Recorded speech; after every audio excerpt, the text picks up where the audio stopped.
जय सिया राम। संसार माने क्या? संसार माने एक इल्यूजन जो है नहीं, पर फिर भी सत्य सा प्रतीत होता है। एकदम हमारे मन, बुद्धि और अहंकार को और चित्त को ये आकर्षित करता है, प्रभावित करता है। एक ऐसा जादू का खिलौना है, इल्यूजन होते हुए भी वो इतना सत्य भी है कि आप जो चाहो इस जादू के खिलौने से प्राप्त कर सकते हो, इस संसार से प्राप्त कर सकते हो। और ये जो शरीर है वो भी नित्य प्रति क्षण बदलता रहता है, एक सा नहीं रहता। हम एक सांस के बाद दूसरी सांस तक जीते हैं, पर ये जादू का खिलौना, ये जो संसार है जो हमेशा बदलता रहता है, वो हमें बहुत कुछ देता भी है। पर इसके लिए करना क्या है? करना है त्याग। अगर संसार को ही मैनिपुलेट करना है तो त्याग करना पड़ेगा। संसार को अपने लिए स्वर्ग बना देना है तो त्याग करना पड़ेगा। किस्मत वाले नहीं, पुरुषार्थ वालों का काम है त्याग करना। पहला त्याग करो प्रमाद का, अनर्गल वृत्तियों का मन में उद्भव होना प्रमाद है, जो इस संसार को एकदम असत्य ही बना देता है और हमारे किसी काम का नहीं रहने देता। ये एक तरह से आलस्य इस तरह से कहा जाता है, पर यह आलस्य शब्द बहुत छोटा है प्रमाद के सामने। मन जितना ज़्यादा विषयों में भटकता है उतना ज़्यादा प्रमाद होता है। अच्छे या बुरे विषय किसी में भी मन जब भटकता है तब प्रमाद होता है। तुम्हें तो वो चाहिए जो चाहते हो इस संसार से, तो you will have to be having a लक्ष्य। जैसे अर्जुन को केवल आंख दिख रही थी, ऐसे आपका लक्ष्य होना चाहिए। और त्याग करना पड़ता है सारी आसुरी संपदा का, क्रोध, ईर्ष्या, लोभ, वासनाएं, काम, राग, द्वेष। तो इस संसार से आप प्राप्त कर सकते हो भगवान को।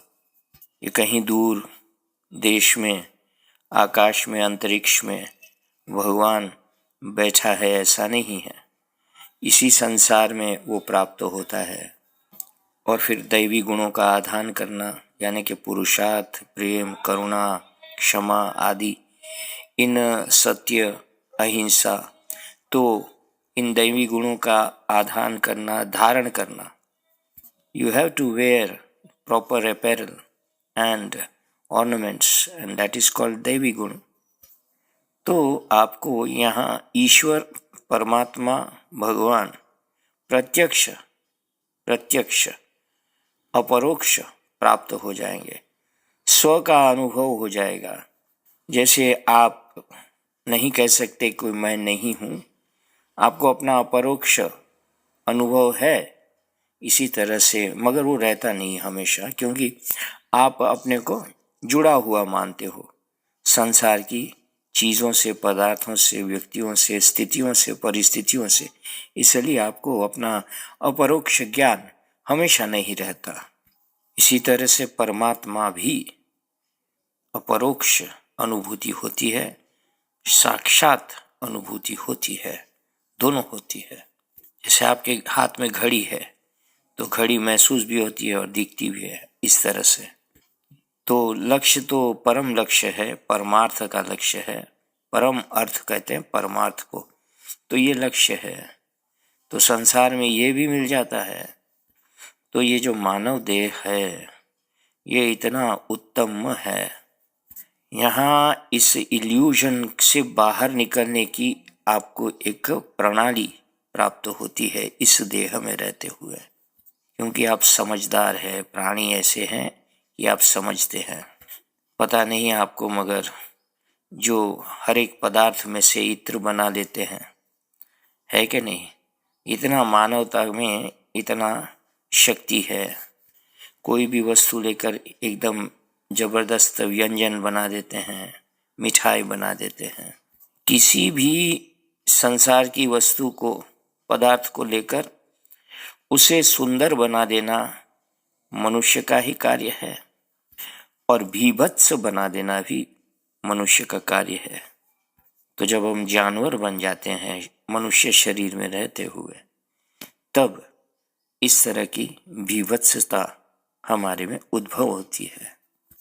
तो इस प्रमाद को कैसे आप जाने पहचाने?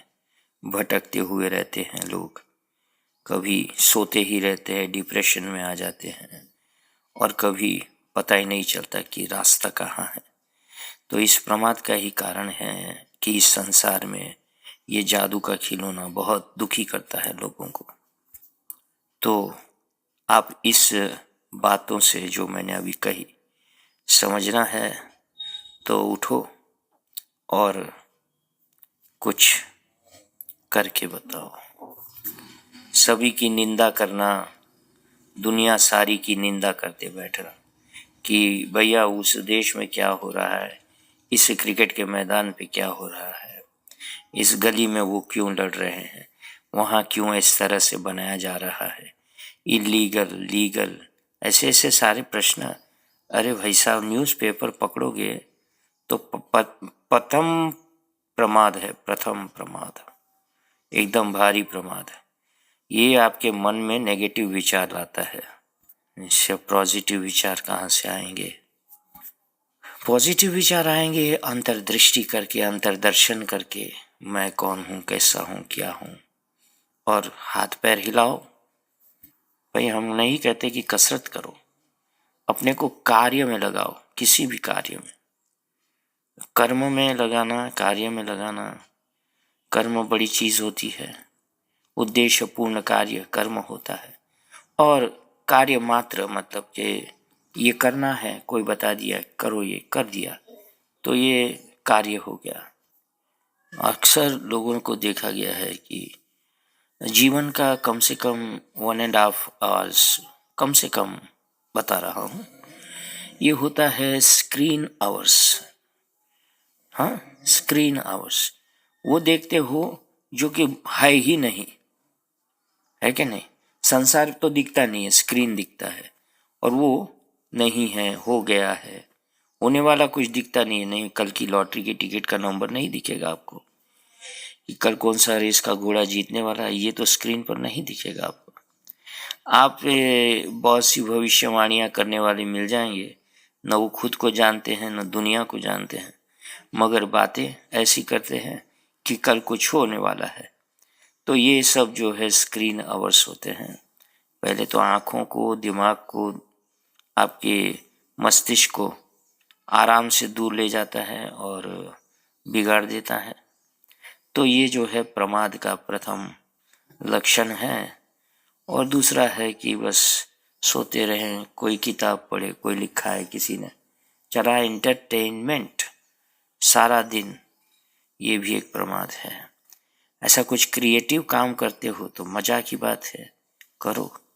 ये जादू का खिलौना है ना, इसमें से कुछ निकाल सको, ऐसा कुछ उत्पन्न कर सको, क्रिएटिव हो सको, तो ये तो बड़ी अच्छी बात है। आप अच्छे कार्य में लगे हो तो इस तरह से और भी अच्छे कार्य हो सकते हैं। तो इसमें है कि परमात्मा का नाम स्मरण, यानी कि जाप और स्मरण,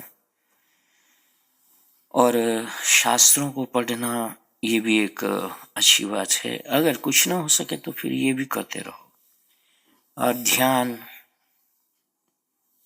रखो, मेडिटेशन करो, और समय का प्रबंधन, कब उठना है, कब सोना है, कब खाना है, कितना खाना है, कितना घूमना फिरना है, कसरत यानी कि व्यायाम थोड़ा बहुत करना है तो उसका समय निश्चित हो।